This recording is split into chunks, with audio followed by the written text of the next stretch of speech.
5 राज्यों के चुनावी नतीजों ने इस बार ऐसा सियासी माहौल बना दिया है कि हर कोई यही सोचने पर मजबूर है कि क्या देश की राजनीति अब एक नए मोड़ पर आ गई है। नमस्कार, मैं छवि और आप देख रहे हैं द इंडिया मूव्स। इस बार जो नतीजे सामने आए हैं वो सिर्फ जीत और हार तक सीमित नहीं है, बल्कि जनता के बदलते मूड और प्राथमिकताओं का सीधा संकेत देते हैं। अगर सबसे पहले पश्चिम बंगाल की बात करें तो यहाँ एक परिणाम सबसे ज्यादा चौंकाने वाला रहा, जहां ममता बनर्जी जैसी मजबूत और अनुभवी नेता को न सिर्फ सत्ता से बाहर होना पड़ा, बल्कि अपनी खुद की सीट भी गंवानी पड़ी। और यही बात इस चुनाव को खास बनाती है, क्योंकि इससे साफ पता चलता है कि जनता अब लंबे समय तक एक ही नेतृत्व को स्वीकार करने के बजाय बदलाव चाहती है। इसी मौके का फायदा उठाते हुए बीजेपी ने एंटी इनकम्बेंसी, मजबूत संगठन और आक्रामक प्रचार के जरिए ऐसा माहौल बनाया कि चुनाव का पूरा रुख ही बदल गया।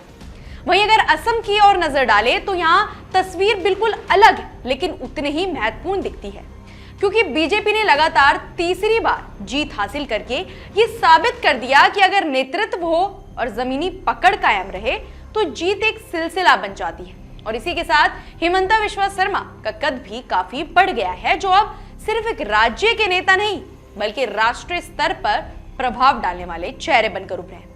अब तमिलनाडु की बात करें तो यहाँ की कहानी और भी ज्यादा दिलचस्प मोड़ लेती है, क्योंकि दशकों से चली आ रही डीएमके और एआईएडीएमके की पारंपरिक राजनीति के बीच अभिनेता विजय की एंट्री और उनकी पार्टी का शानदार प्रदर्शन ये दिखाता है कि जनता अब नए चेहरों और नई सोच को मौका देने के लिए पूरी तरह तैयार है। और यही वजह है कि यहाँ किंग्स मेकर बनने की बजाय सीधे किंग बनने का ट्रेंड देखने को मिला है, जो आने वाले समय में दूसरे राज्यों में भी असर डालने वाला है।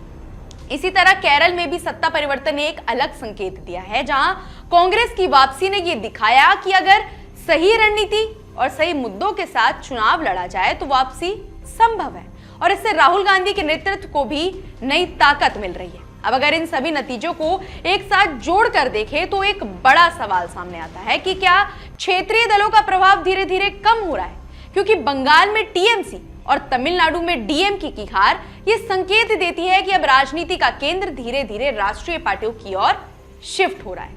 हालांकि ये बदलाव पूरी तरह से एक तरफा नहीं है, लेकिन ट्रेंड जरूर बदलता नजर आ रहा है। इसके साथ ही इस चुनाव में मुस्लिम वोटिंग पैटर्न भी सबसे ज्यादा चर्चा का विषय बन गया है, क्योंकि अलग अलग राज्यों में मुस्लिम मतदाता उस पार्टी के साथ खड़ा दिखा जो बीजेपी को सीधे तौर पर चुनौती दे सके, जिससे यह साफ होता है कि अब वोटिंग सिर्फ भावनाओं के आधार पर नहीं बल्कि रणनीतिक सोच के साथ की जा रही है।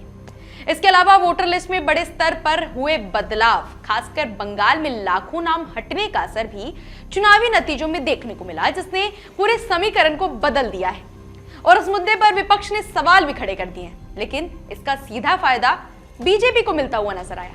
हालांकि अगर दक्षिण भारत की बात करें तो वहां अभी भी बीजेपी के लिए राह आसान नहीं दिखती, क्योंकि केरल हो या तमिलनाडु, पार्टी का प्रदर्शन सीमित रहा, लेकिन वहां जो राजनीतिक बदलाव हो रहे हैं वे भविष्य में संभावनाओं के दरवाजे जरूर खोलते हैं। कुल मिलाकर अगर इन सभी पहलुओं को जोड़कर देखा जाए तो ये साफ समझ आता है कि देश की राजनीति अब तेजी से बदल रही है। जहां मतदाता पहले से ज्यादा जागरूक हो चुके हैं, वे सिर्फ वादों पर भरोसा नहीं करते बल्कि काम और प्रदर्शन के आधार पर फैसले लेते हैं।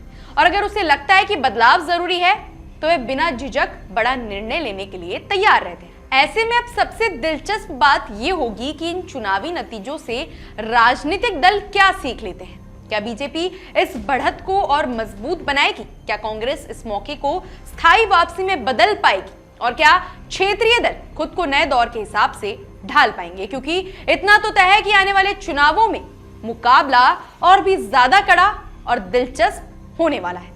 ऐसी ही अपडेट्स के लिए जुड़े रहिए हमारे चैनल द इंडिया मूव्स के साथ।